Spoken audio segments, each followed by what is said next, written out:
प्रिय विद्यार्थियों, नवांकुर डिजी लेसन्स में आप सभी का स्वागत है। मैं संदीप रावत एक बार फिर से केमिस्ट्री का एक नया टॉपिक लेकर आप सबके सामने उपस्थित हूँ। पिछले बहुत दिनों से हम सरफेस केमिस्ट्री पढ़ रहे हैं और सरफेस केमिस्ट्री के 3 पार्ट में से 2 पार्ट, एक अधिशोषण जिसको हम एडजॉर्प्शंस बोलते हैं और दूसरा उत्प्रेरण यानी कैटेलाइसिस, 2 चीज़ें हमने कंप्लीट कर ली हैं। और कैटेलाइसिस में ही एक छोटा सा टॉपिक एंजाइम कैटेलाइसिस यानी कि एंजाइम उत्प्रेरण आज हम पढ़ने वाले हैं। तो बहुत छोटा सा टॉपिक है लेकिन महत्वपूर्ण भी है और ये बायोकेमिस्ट्री से रिलेटेड है, यानी इसमें थोड़ा थोड़ा पुट आपको बायो का और थोड़ा केमिस्ट्री का मिलेगा। तो आइए चलते हैं पढ़ने के लिए एंजाइम कैटेलाइसिस क्या होते हैं। तो एंजाइम कैटेलाइसिस जो होते हैं उनकी सबसे पहले हम डेफिनेशन समझने का प्रयास करते हैं कि जो एंजाइम होते हैं वो उच्च आणविक द्रव्यमान वाले नाइट्रोजन युक्त जटिल कार्बनिक यौगिक होते हैं। मतलब उच्च आणविक द्रव्यमान वाले, इसका मतलब ये है कि आपका जो अणु द्रव्यमान होता है, जो मॉलिक्यूलर वेट होता है, इनका बहुत ज़्यादा होता है और इनमें नाइट्रोजन प्रेजेंट होती है क्योंकि ये मूलतः प्रोटीन होते हैं, प्रोटीन से बने होते हैं और प्रोटीन हमें मालूम है नाइट्रोजन युक्त कार्बनिक पदार्थ है। तो जब ये प्रोटीन से मिलकर बने हैं तो एंजाइम को भी हम क्या कहेंगे? उच्च आणविक द्रव्यमान वाले नाइट्रोजन युक्त जटिल कार्बनिक यौगिक, यानी कि ऐसे ऑर्गेनिक कंपाउंड जिनके मॉलिक्यूलर वेट कैसे होते हैं, बहुत ज़्यादा, मॉलिक्यूलर मास क्या होता है, बहुत ज़्यादा होता है और जो नाइट्रोजन युक्त होते हैं। ठीक है, और ये हमें मिलते कहाँ से हैं? तो ये हमें पेड़ पौधे तथा जीव जंतुओं की जीवित कोशिकाओं से क्या होते हैं? प्राप्त होते हैं। यानी पेड़ पौधे और जीवित कोशिकाओं के अंदर ये क्या होते हैं? पाए जाते हैं। जब किसी अभिक्रिया में एंजाइम उत्प्रेरक का कार्य करता है, अब आपने पिछले लेक्चर्स में पढ़ा होगा कि उत्प्रेरक क्या होते थे। तो उत्प्रेरक वे पदार्थ थे, वे कार्बनिक पदार्थ थे जो किसी रासायनिक अभिक्रिया को क्या करते थे? नियंत्रित करते थे। अभिक्रिया की दर को घटा देते थे या अभिक्रिया की दर को क्या कर देते थे? बढ़ा देते थे। ऐसे ही ह्यूमन बॉडी या जीव जंतु या मानव की बात करें तो जीव जंतु और मानव के अंदर भी बहुत सारी केमिकल रिएक्शन लगातार संपन्न हो रही हैं। अब इन केमिकल रिएक्शंस को हम बायोकेमिकल रिएक्शंस कहते हैं, जैव रासायनिक अभिक्रियाएं कहते हैं। तो इन जैव रासायनिक अभिक्रियाओं के लिए वे पदार्थ जो उत्प्रेरक का काम करते हैं, यानी जैव रासायनिक अभिक्रियाओं में उत्प्रेरक का काम करने वाले पदार्थ क्या कहलाते हैं? एंजाइम कहलाते हैं। इसलिए हम इनको बायो कैटेलिस्ट कहते हैं। बायो कैटेलिस्ट यानी जैव उत्प्रेरक, यानी जीवितों के अंदर होने वाली केमिकल रिएक्शंस को उत्प्रेरित करने वाले पदार्थ क्या कहलाते हैं?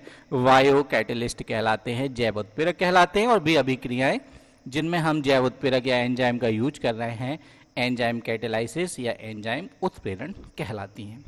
तो बात समझ में आ गई होगी कि मानव के अंदर जो क्रीचर्स हैं, जो प्राणी हैं, जीव जंतु हैं, उनके बॉडी के अंदर जितनी भी रिएक्शंस, केमिकल रिएक्शंस चल रही हैं, उनको नियंत्रित करने वाले जो सब्सटेंस हैं, जो पदार्थ हैं, ऑर्गेनिक सब्सटेंस हैं, नाइट्रोजनस ऑर्गेनिक सब्सटेंस हैं, क्या कहलाते हैं? एंजाइम कहलाते हैं। अब हम एंजाइम के कुछ उदाहरण देखते हैं, कुछ एग्जाम्पल्स देखते हैं कि यहाँ पर देखो क्या दी गई है? सुक्रोज। अब सुक्रोज क्या होती है? तो इसको हम इक्षु शर्करा बोलते हैं। इक्षु जो है वो तत्सम भाषा का शब्द है। अगर हम इक्षु का तद्भव शब्द लिखें तो ईख होता है और ईख यानी गन्ना होता है। छोटी सी क्लास पढ़ते ईख का, ईख यानी गन्ना, यानी ऐसी शुगर जो हमें गन्ने से प्राप्त होती है, शुगर कैन, उसको हम क्या कहते हैं? सुक्रोज। और जिसका फार्मूला क्या होता है? C12H22O11। अब सुक्रोज का यदि हम जल अपघटन कराना चाहते हैं तो प्रयोगशाला में कराएं तो हम H2SO4 लेकर ग्लूकोज फ्रक्टोज में तब्दील कर सकते हैं, लेकिन ह्यूमन बॉडी के अंदर थोड़ी हम ये एसिड यूज करेंगे। तो इसके लिए क्या होगा कि सुक्रोज का अपघटन कराने के लिए हमें एक एंजाइम की जरूरत पड़ेगी और वो एंजाइम कौन सा एंजाइम होगा? इनवर्टेज। अब यदि आपने सुना होगा कि मदिरा उत्पादन भी ऐसे ही किया जाता है, मदिरा का जो उत्पादन किया जाता है वो सुक्रोज से किया जा रहा है। तो सुक्रोज का पहले हम डाइल्यूट सॉल्यूशन बनाएंगे, उसमें पानी मिलाएंगे और उसमें ईस्ट डालेंगे। ईस्ट जो होता है वो 2 तरह के एंजाइम प्रोड्यूस करता है, इन्वर्टेज और जाइमेज।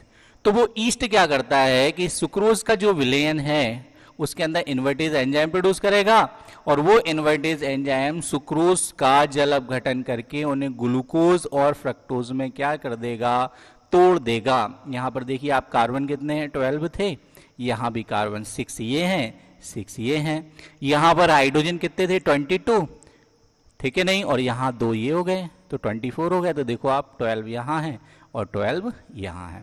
ऐसे ऑक्सीजन देखिए यहां पर 11 ऑक्सीजन है, एक ये हो गया, 12 हो गए तो 6 ऑक्सीजन भी टूट गए।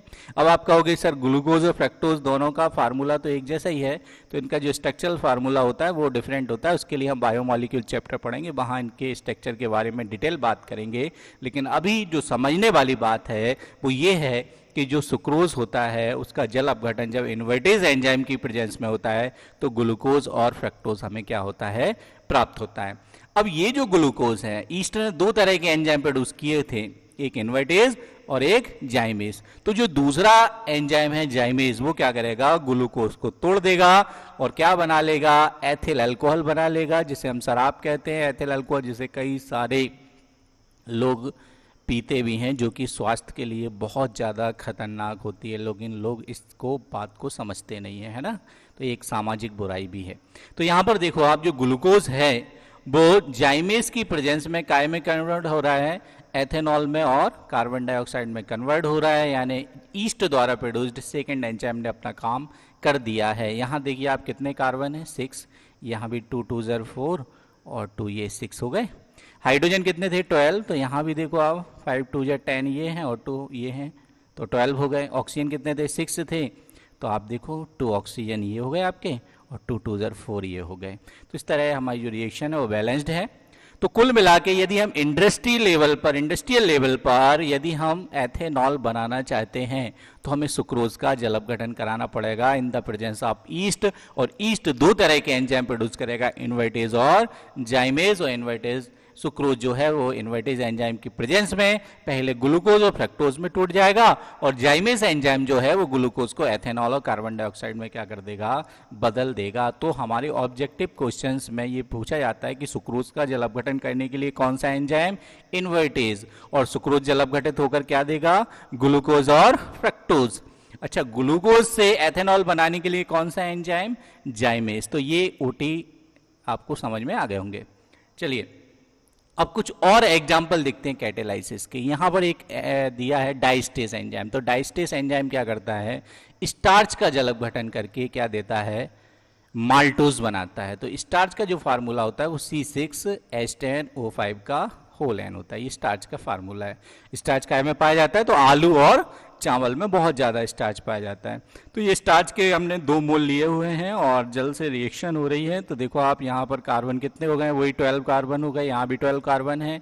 हाइड्रोजन कितने हो गए, यहाँ पर देखो 20 हो गए और 2 ये हो गए तो 22 हो गए। और ऑक्सीजन देखो यहाँ 5 2 कितने हो गए, 10 और एक ये हो गया तो कितने हो गए, 11 हो गया। तो ये माल्टोज बन गया। अब माल्टोज क्या होता है, तो माल्टोज जो शब्द है वो, माल्टोज भी एक तरह की शुगर है और ये माल्ट से मिलती है। और माल्ट क्या होता है, अंकुरित अनाज, यानी अनाज की जो शुगर है, जैसे हम गेहूं खाते हैं तो हल्का हल्का मीठा लगता है, तो उसके अंदर की जो शुगर है वो क्या कहलाती है, माल्टोज। फार्मूला वही है जो सुक्रोज का था, C12H2211। ये भी माल्टोज का भी यही फार्मूला है, सिर्फ डिफरेंट क्या रहेगा कि अभी हमने देखा था कि जो सुक्रोज है वो ग्लूकोज और फ्रक्टोज में टूट रहा था, लेकिन जब माल्टोज का जल अपघटन होगा तो हमको केवल ग्लूकोज और ग्लूकोज ही मिलेंगे। कई बार ओटी में पूछा गया है कि सुक्रोज के जल अपघटन से क्या मिलता है, तो ग्लूकोज और फ्रक्टोज, और माल्टोज के जल अपघटन से क्या मिलता है, ग्लूकोज और ग्लूकोज ही मिलता है। ठीक है, एक शर्करा और होती है, इसको हम लैक्टोज बोलते हैं। लैक्टोज दूध के अंदर पाई जाने वाली शुगर लैक्टोज कहलाती है, उसका फार्मूला भी यही होता है। और लैक्टोज का जब जल अपघटन होता है तो हमको ग्लूकोज और गैलेक्टोज मिलते हैं। ठीक है, तो ये 3 ओटी क्वेश्चन तैयार हो गए हैं हमारे यहाँ पर कि माल्टोज के जल अपघटन से क्या मिलेगा, सुक्रोज के जल अपघटन से क्या मिलेगा और लैक्टोज के जल अपघटन से क्या मिलेगा। तो लैक्टोज क्या है, दूध की शर्करा है। लैक्टोमीटर का नाम तो सुना होगा, दुग्धमापी। चलिए, तो ये पूछा जा सकता है कि स्टार्च का जल अपघटन कराने के लिए कौन सा एंजाइम काम करता है, तो आपको ध्यान रखना पड़ेगा डाइस्टेज एंजाइम। अगला देखिए, मनुष्य की लार में पाया जाने वाला एक एंजाइम जिसको हम क्या बोलते हैं, टाइलिन। मनुष्य की लार में पाया जाने वाला एंजाइम कौन सा एंजाइम है, टाइलिन, है ना। और यही भोजन के पाचन में हमारी क्या करता है, मदद करता है। बच्चों, अगर हमारी बॉडी में एंजाइम नहीं होते तो एक समय का भोजन पचाने में 50 साल लग जाते हैं, लेकिन एक टाइम में ही हम उस भोजन को क्या कर देते हैं, पचा देते हैं। तो एंजाइम किसी भी अभिक्रिया की दर को कई गुना क्या कर देते हैं, बढ़ा देते हैं, 10 लाख गुना तक बढ़ा देते हैं। तो ये देखिए स्टार्च, मान लो आपने स्टार्च युक्त कुछ पदार्थ खाया, स्टार्च का फार्मूला C6H10O5 का होल है, एक्वस है, जलीय विलयन है, पानी मिला हुआ है। आपने पानी के साथ स्टार्च लिया, मनुष्य की लार में पाए जाने वाला टाइलिन क्या कर रहा है, उसको ग्लूकोज में तब्दील कर रहा है। यहाँ देखिए आप कार्बन कितने थे 6, यहाँ भी कार्बन कितने 6 ही है, H कितने थे 10, 2 ये हो गए 12 हो गए। ऑक्सीजन यहाँ कितने थे 5, यहाँ 1 था, कितने हो गए 6 हो गए। तो इस तरह स्टार्च जो था, स्टार्च का देखिए आप एक मॉलिक्यूल जब वाटर से रिएक्शन कर रहा है तो ग्लूकोज के n मॉलिक्यूल यानी कई सारे मॉलिक्यूल मिल रहे हैं। या तो स्टार्च जब खाओगे तो खूब सारे ग्लूकोज मिलेंगे, इसलिए जो आलू और चावल खाते हैं ना उन्हें खूब सारी एनर्जी मिलती है और बाद में वो कोलेस्ट्रॉल के रूप में, बसा के रूप में बॉडी में क्या हो जाती है, जमा हो जाती है। इसलिए साउथ के लोग देखोगे बड़े बड़े पेट के होते हैं। चलिए अब देखो urease enzyme, urease enzyme urea को काय में बदल देता है, अमोनियम कार्बोनेट में बदल देता है। तो यूरियस एंजाइम क्या करेगा, यूरिया को अमोनियम कार्बोनेट में बदलेगा। अब यूरिया का फार्मूला तो आपको याद करना पड़ेगा, NH2CO NH2 ऐसा कहा जाता है। पहला ऑर्गेनिक सब्सटेंस क्या था, यूरिया। तो NH2CO NH2 का जल अपघटन हुआ, सोयाबीन में पाया जाता है यूरियस। तो यूरियस एंजाइम की प्रेजेंस में आप देखो क्या बन गया है, यूरिया काय में तब्दील हो गया है, अमोनियम कार्बोनेट में बदल गया है। अब नाइट्रोजन, हाइड्रोजन, ऑक्सीजन का हिसाब किताब तो आप लगा ही लोगे, रिएक्शन कैसी है, बैलेंस्ड है। ठीक है, चलिए और देखते हैं। अब एंजाइमों की कुछ विशेषताओं की बात करते हैं। ठीक है, तो यहाँ पर कुछ नेचुरल फूड्स दिए गए हैं जिनसे हमें एंजाइम प्राप्त होते हैं, है ना। तो अपने रेगुलर डाइट में हमें इन चीज़ों को क्या करना चाहिए, शामिल करना चाहिए। अगर हमारे शरीर की पाचन क्रियाएं बिगड़ जाती हैं और हम डॉक्टर्स के पास जाते हैं तो डॉक्टर्स भी हमें यूनि एंजाइम टैबलेट या कई सारी तरह की क्या देता है, सायरप देता है, एंजाइम देता है। हमारी बॉडी के एंजाइम सक्रिय होते हैं, अच्छे से काम करते हैं और सारी जो नेचुरल प्रोसेस हैं, नेचुरल केमिकल रिएक्शंस हैं, वो अच्छे से संपन्न होने लगती हैं। तो यहाँ देखिए एंजाइम उत्प्रेरकों की क्या क्या विशेषताएं हैं। तो कुछ बातें तो हम पढ़ ही चुके हैं कि एंजाइम मूल रूप से क्या होते हैं, प्रोटीन होते हैं, जीवित कोशिकाओं में उत्पन्न होते हैं। तो ये हमने पढ़ लिया कि पेड़ पौधे और जीवित कोशिकाओं में पाए जाते हैं, है ना। मूल रूप से प्रोटीन है और इनका विलयन जो होता है वो कोलाइड सॉल्यूशन होता है। अब कोलाइड क्या होते हैं, तो दो वर्ड से मिलकर बना है, कोल और ऑइड्स। कोल यानी लैटिन भाषा का वर्ड है, कोल यानी ग्लू, और ऑइड्स यानी लाइक, यानी ऐसे पदार्थ जो गोंद के समान गाढ़े होते हैं, क्या कहलाते हैं, कोलाइड कहलाते हैं। जैसे बच्चों को सेरेलैक दिया जाता है प्रोटीन के लिए, उसका जब घोल बनाते हैं तो गाढ़ा गाढ़ा कोलाइड विलयन मिलता है। तो एंजाइम जो है वो भी जल में घुलकर कोलाइड विलयन देते हैं। ठीक है, ये सामान्यतः जैव रासायनिक अभिक्रियाओं को ही क्या करते हैं, उत्प्रेरित करते हैं। तो ये हम जानते हैं कि एंजाइम प्रयोगशाला में काम करने के लिए, रिएक्शन को नियंत्रित करने के लिए क्या थे, कैटेलिस्ट थे, लेकिन यहाँ बायो कैटेलिस्ट हैं, यहाँ एंजाइम है। तो तीसरा पॉइंट देखिए कि इनमें कोलाइडी विलयन बनाने की प्रकृति होती है। तो ये अभी हमने थोड़ी देर पहले ही बात कर ली कि जब हम एंजाइम को सेपरेट करके उसका एक्वस सॉल्यूशन बनाते हैं तो हमें कोलाइडी विलयन प्राप्त होते हैं। और कोलाइडी विलयन क्या है ये मैं आपको थोड़ी देर पहले ही बता चुका हूँ।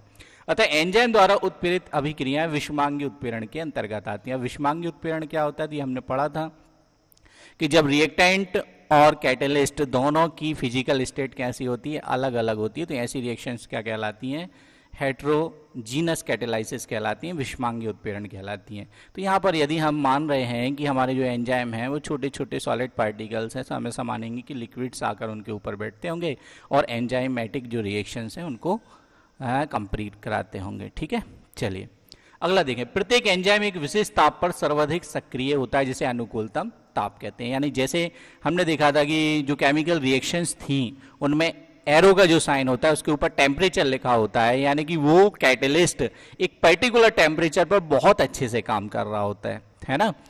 ये पढ़ा है हमने उत्प्रेरण में। ऐसे ही मनुष्य के अंदर, शरीर के अंदर मान लो जो रिएक्शंस हो रही हैं उनके लिए भी एक निश्चित ताप की जरूरत होती है, और वो ताप कितना माना गया है, 25 से 35 डिग्री सेल्सियस माना गया। आपने देखा किसी को बुखार आता है तो बुखार 35 डिग्री सेल्सियस 37 डिग्री सेल्सियस से ऊपर जब बॉडी का टेम्परेचर पहुंच जाता है तो सबसे पहले भूख लगना बंद हो जाती है। क्यों हो जाती है, क्योंकि जब बॉडी का टेम्परेचर बढ़ जाता है तो हमारी बॉडी के जो एंजाइम हैं वो अपना काम करना कैसा कर देते हैं, कम कर देते हैं। ठीक है, तो टेम्परेचर बढ़ने पर एंजाइम कैसे होने लगते हैं, निष्क्रिय होने लगते हैं। और 25 से 35 डिग्री सेल्सियस परस का जो टेम्परेचर है वो किसी भी एंजाइम की मैकेनिज्म के लिए कैसा होता है, अनुकूलतम होता है। ठीक है, चलिए नेक्स्ट पॉइंट, एंजाइम में उपस्थित अप्रोटीन भाग को कोएंजाइम कहते हैं। अब क्या होता है कि हमने पढ़ा है कि एंजाइम क्या होते हैं, प्रोटीन है, लेकिन कभी कभी कोई प्रोटीन निश्चित रूप से अपना पर्टिकुलर वर्क नहीं करता, तो उस प्रोटीन से कुछ अप्रोटीन युक्त